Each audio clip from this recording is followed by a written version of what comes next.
Mga ka-Republic, matapos padapain ng Magnolia Hotshots, may inamin si Coach Chot Reyes. At minuto lang ang lumipas pagkatapos ng bakbakan, pinutakti na ng sari-saring pambabas ang Magnolia coach na si Chito Victolero. Kasabay nito lumabas din sa iba't ibang social media platform ang di umano'y pagiging masaya ni Calvin Abueva na natalo ng TNT ang kanyang former team. Lumakas din ang panawagan ng mga fans na patalsikin na si Chito Victolero bilang coach ng Hotshots. Pag-uusapan po natin yan, pero bago ang lahat ay maglalambing po ako sa inyo na isubscribe ninyo itong ating channel at kung di masyadong makakaabala ay i-like at paki-share na rin ninyo.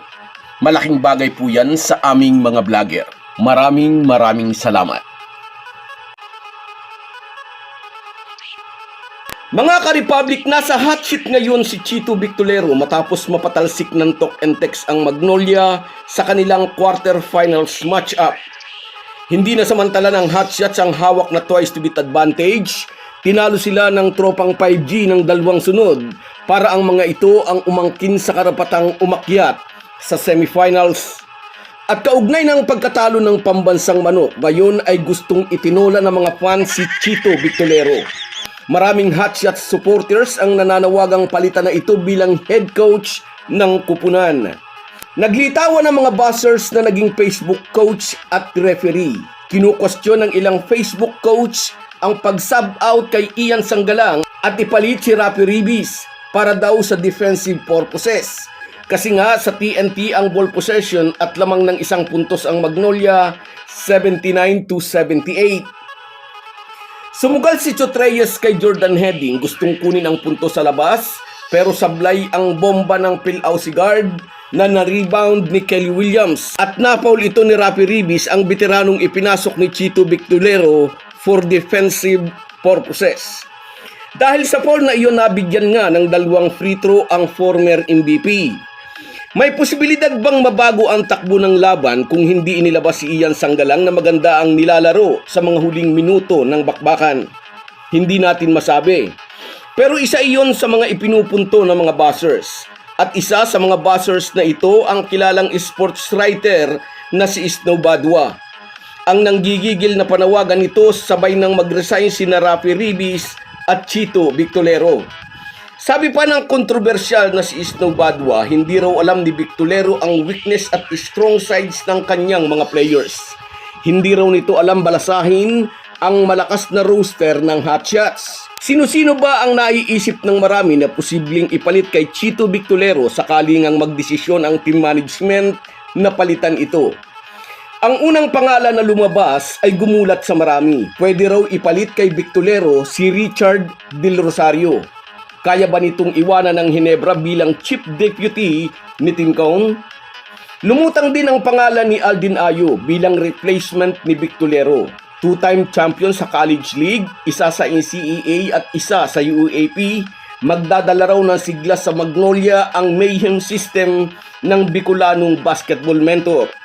At syempre, laging lilitaw ang pangalan ni Johnny Abarientos, long-time assistant coach sa Magnolia. Noon pa'y may mga panawagan ng ibigay na kay Flying A ang head coaching position ng Magnolia nang masubukan ulit ang isa pang produkto o estudyante ni Tim Cone.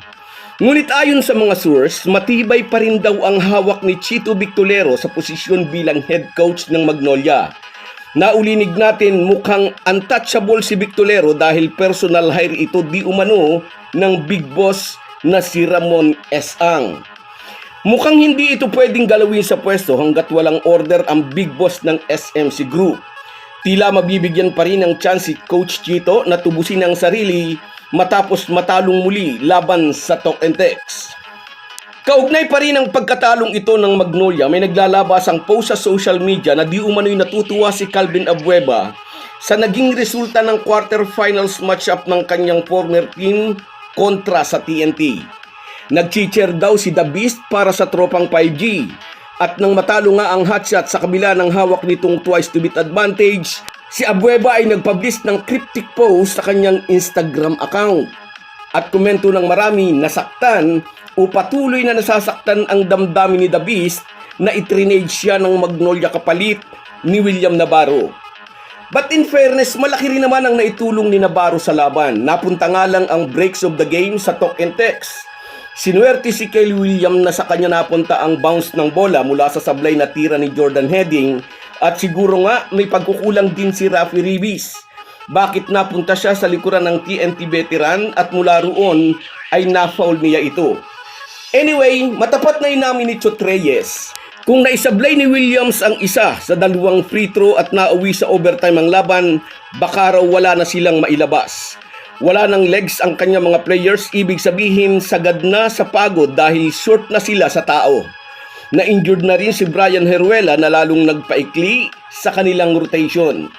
Pero nangibabaw pa rin ang tropang 5G dahil kalmadong naipasok ni Kelly Williams ang 2 free throws resulta ng foul ni Rafi Ribis.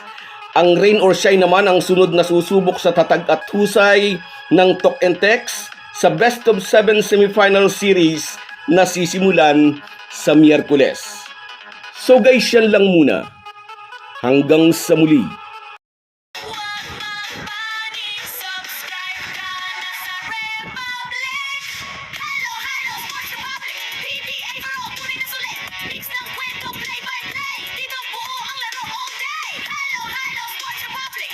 Kung wala po kayong mga viewers namin ay walang magtatagumpay na vlogger. Kaya salamat po sa inyong panunood. Shout out sa iyo, Jigs Carido. Basta Hinebra daw sila forever. Shout out sa iyo. Sa iyo rin, Armando De Leon. Lamang daw ang ROS. Sabi niya, 60-40. Sabi naman ni Rudy Hangad, intro voice daw talaga ang Magnolia. Shout out sa iyo. Lemlem, mahirap na bracket daw ang sa jeans. Shout out. At sa iyo rin, Nola Bel Mateo, grabe daw natalo pa ang Magnolia. Sa iyo rin, Marcelo Tisalona, baka raw SMB ang tatalo sa TNT. At sa iyo rin, Peter Flores, susubukan uli ng ROS ngayon, wala nang import. At sa iyo rin, shout out Concepcion Renato, Hinebra daw ang magcha-champion, gusto ko yan. At sa iyo rin, Renihiya Tibay, good luck daw sa Hinebra. Salamat sa inyong lahat. Kahit gaano po tayo kabisi, ay huwag po nating kalimutan ang ating buhay espiritual.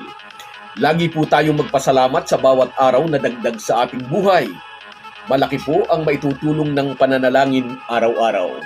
Isang paalala po mula sa inyong Halo Halo Sports Republic.